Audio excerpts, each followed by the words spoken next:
Hi folks, we're out on the range today, where a man belongs. Today has been 1 week since Paul Harrell's passing. I filmed kind of my thoughts last night and I babbled a bit and got really emotional at the end.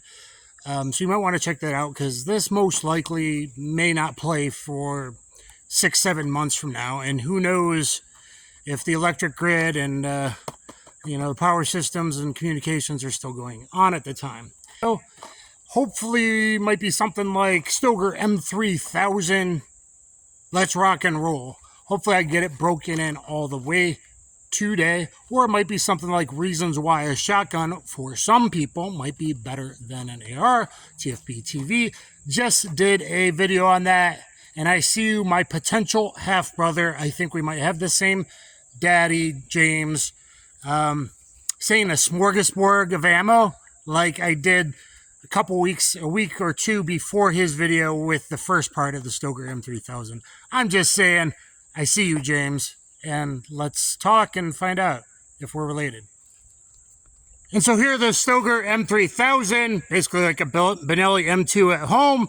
Look at the first part. The second part does a lot of patterning with a bunch of different loads, 7, 10, 15 yards, some 35-yard stuff with big game, slugs, etc. Picking out buckshot size selection for your home defense shotgun. And I did one previously, 2.5 years earlier, at 11 yards with a different shotgun, a semi-auto shotgun, which you may want to check out. Okay, this has a 7-round magazine tube. We are already loaded. I bought this Winchester double-aught, so we got 7 already loaded. I'm going to attempt, and that's important maybe for future legal reasons. It's only 7, but let's attempt something here. For the first time, I want to see if I can pull this off on camera. I might have it. Please bear with me. There's one shell down on the lifter now, and we are at a private-ish, fully enclosed range. I'm the only one here right now. So, 7 plus 1 on the lifter, 8.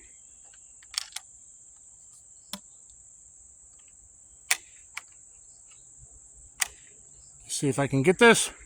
All right, never done it before. Just pushed it down a little bit farther with my finger on the lifter before running the bolt home. So 7 plus 1 on the lifter, plus 1. We are a Ghost Daddy.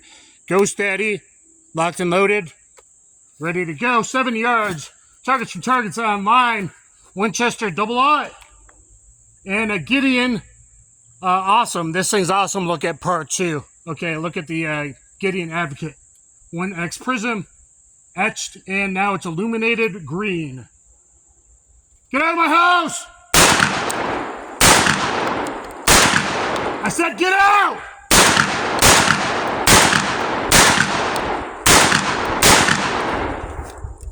And maybe I got it broken in shotgun now. I'm so happy. It started breaking on the end of part 2, guys. I didn't know. Brought some different ammo today. Was hoping it would run this cheap Winchester stuff. So typical home defense is always going to be 7 yards. At the edge of my bed, always try and put your bed, if you can, so you can roll off, grab your pistol and or shotgun. I like having both ready. Pistol with weapon-mounted light DCC clips. I use my duty pistol, which might be changing soon, or security pistol, and throw that in my underwear to investigate stuff. If it's a big bump, oh shit, someone kicked in the door, shotgun, other side of the bed, gives you some cover. Someone has a machete, gives you a barrier in between you. 7 yards to my bedroom door. Now, a lot of places I live 11 yards, 10, 11's the longest. Maybe it's farther, so look at your longest distance. Let's see what I did to these 3 banditos. All right, so home invader in the center here. I would say that's pretty toast. A couple buckshot pellets down low. That's just the wad. That's just the wad. But buckshot, and I prefer number 1 if you can get number 1 buck, okay? But buckshot will do what's needed to do. Actual shutdown stops if you get it all centered. Now, if you wing a guy in the shoulder, it might take 2, but usually actual stopping power is a 12 gauge within 15 yards with buckshot. Double-aught. Number 1, maybe number 4, depending. That's more like 11 yards and then, okay, or 7, 8 yards and then. On this guy, I was a little low left with a couple shots. but I would say he would have ceased any deadly actions. And this guy turned to leave his homies and run out of the house. And I got this guy. You know, he had the long gun and was pretty dangerous. But I would say that does it. I don't know if I put 1 or 2 in the guys. 1, 2, 3, 4, 5, 6, 7, 8, 9, probably 2. For 2 here, that's pretty tight on that guy. So at 7 yards, the Winchester cheap round did what it might need to do. All right, folks, let me talk for a minute about shotguns versus those evil rifles. For someone like me that can handle recoil, something like a semi-auto shotgun like this with buckshot might be good to go. Now, I'm hoping eventually it'll break in enough for the Fiocchi low recoil #1 buck. They don't even say that, but it's always been actually #1 buck 9 pellet. But you got to break Turkish shotguns and European handguns in really well. One trick is to oil the heck out of it and clean and lube like you're supposed to, and most people don't. Rack the slide a bunch, and I did that today, and that probably helped. I didn't do it enough originally. And, shoot hot ammo, whether we're talking pistols, shotguns, or whatever. Now, I can handle this. Now, can a 4'9" woman or someone who's elderly, I have a disability, who's disabled, like Gun Sam's girlfriend that also has lupus like me and she's tiny, can she do a very long, this is longer than she is tall almost, full power 12 gauge? Maybe not. Could she do a pistol? Yeah, a lot shorter, less weight, the weight's more in back, easy to maneuver, etc. There's a lot of reasons you might want a shotgun and legal reasons, depending on where you live, over other options. But keep in mind recoil. Hopefully, like I said, I really like low recoil #1 buck. Hard to find, except the Fiocchi prints really well. Look at video #2 and look at my video from 2.5 years ago, buckshot size selection. This is some fairly heavy stuff, 1325 feet per second, 9 pellet. Now 9 pellets, the 9th pellet flyer tends to open up. Look at Paul Harris' video on that. We are now going to go back to 10 yards and I'm going to shoot body, head, body on the 3 targets. They're pasted up. One of them, I'm actually going to shoot at the shoot and see target, which is a little low left from earlier, and we'll print it. Another thing about shotguns, how you store it's up to you. Right now, I had the tube loaded, but I had to hit this release button to put the round on the lifter. Safety could be off or on, depending if you have children or not, and if it's locked in a safe. I keep it locked in a safe until I get home, then the safe door opens. And all you would have to do, depending on whether you want the safety on or off, is chamber it. Now, before we ghost loaded, 9 shots of 12 gauge can handle any problem you probably got inside it. Then, if it's chamber loaded, guys, even new shotguns, you don't want them up high where they may fall. Shotguns are not the most drop safe. So, that's up to you, but definitely don't have a shotgun chamber loaded if it's stored anywhere up high. So keep that in mind. Okay, so now I got my safety off. Something went bump in the night. I got my tube loaded with 5. It was 6. I put 1 on the lifter, and now all I got to do is rack it, clear my groggy head, get behind the bed, get the wife behind the bed, unless I got to rescue kids. But again, keep in mind the length. So shotguns that are long may be better for hunkering down, which is usually better anyway, unless you got to go get kids. All right, Gideon Advocate.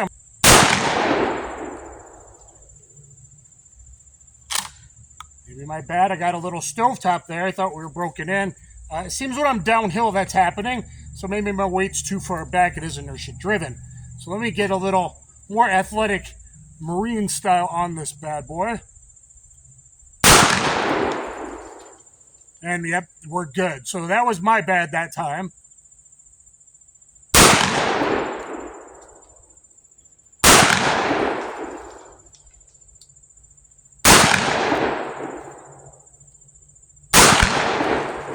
Okay, so function is good other than a stovetop, but it was me because as it's downhill a little bit, I was leaning a little too far back.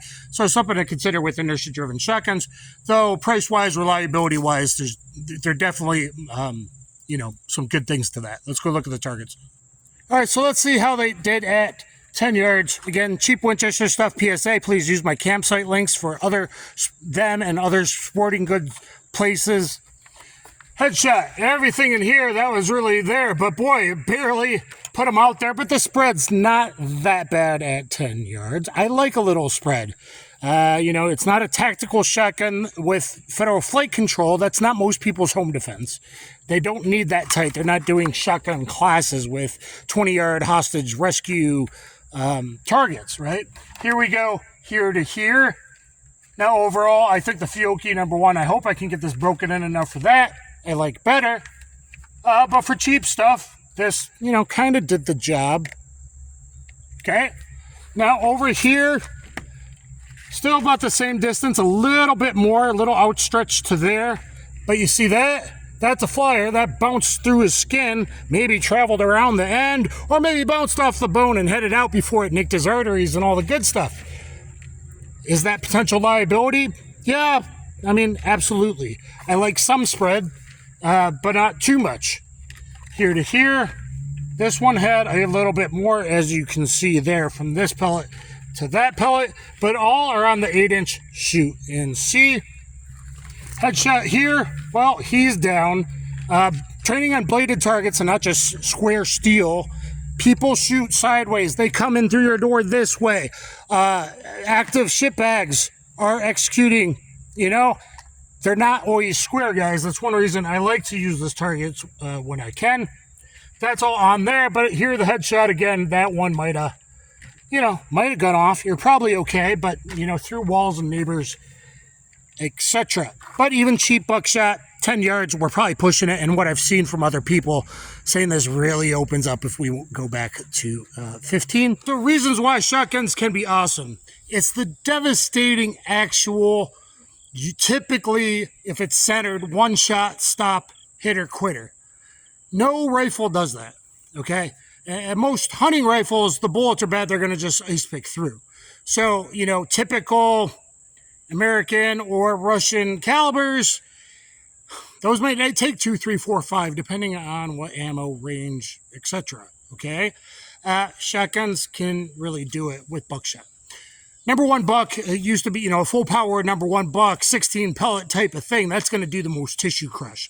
That's going to shut down multiple organs. So you actually do have shot entropy or different organs, different sides of the spine getting hit, shutting down as long as you're #4 buck or bigger kind of thing, right? There's going to be a lot of tissue crush, a lot of stopping power. The versatility. A pump shotgun can run anything, birdshot up to, heavy stuff. Buckshot, birdshot, slugs. Turkish shotguns, semi-auto shotguns are going to need a bit of breaking in. As you've seen over my videos, we are almost there, and we're running fine, and I would trust full power double aught now, and so I'm happy I got that Winchester load. I only got a little bit of big game left. Saving that for big game. Recoil full power can be a lot. So we did discuss that a bit earlier, but low recoil options, like the Fiocchi, I've got loaded in here. I got 3 slugs for headshots and then 3 Fiocchi #1 buck. Low recoil, that's perfect for just about anyone. And pumps with the OPSO adapter, you can go to mini shell buck, #1 and #4 mixed, or what federal mix, etc. and so forth. So there are a lot of reasons why shotguns can be awesome and legal, especially depending on what states you live in. Juries might look a little more favorably on you, even though this is a little scary. It doesn't have the name that's been blasted by the anti-freedom media. Okay, so let me change the angle here, bring you a little closer. We're going to do 3 headshots with slugs, and then I got the Fiocchi low recoil buckshot, which is really 9 pellet #1. I'm going to go back to 10 yards, and we're basically pretending they don't have body armor. Maybe that's why I got slugs doing headshots first. But we're going to go back to 10 yards and just to see the patterning yet again with the Fiocchi. See if it runs. I might have to manually cycle it.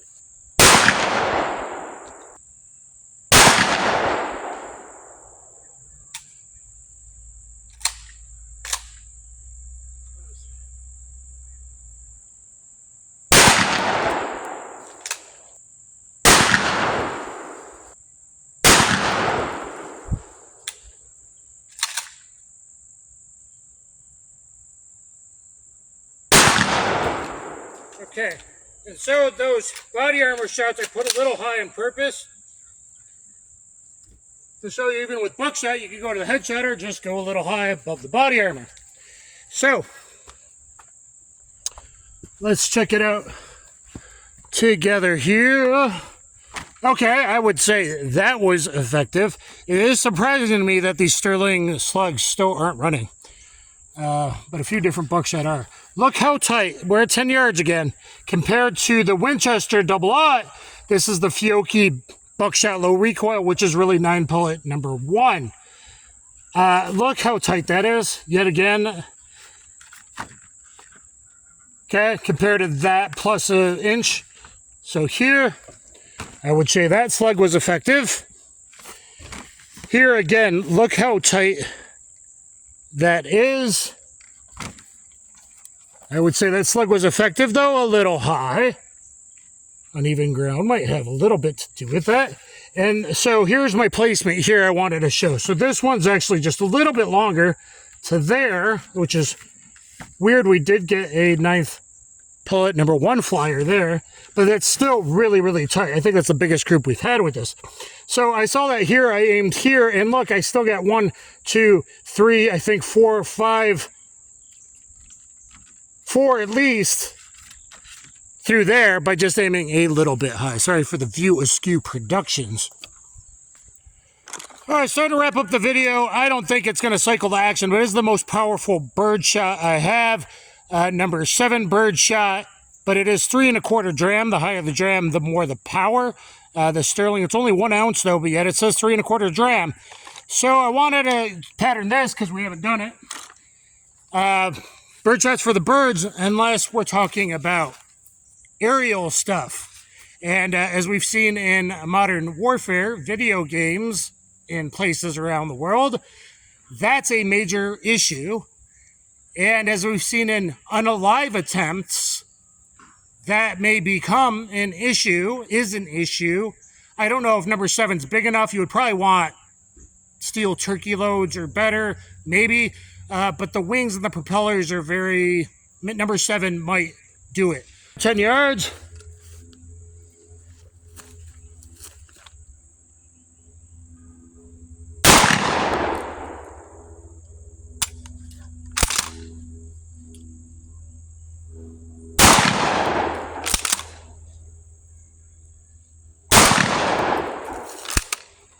So I love this thing. Looking at the Stoeger M3000, looking at the 1X Prism Advocate from Gideon, the Gideon Advocate.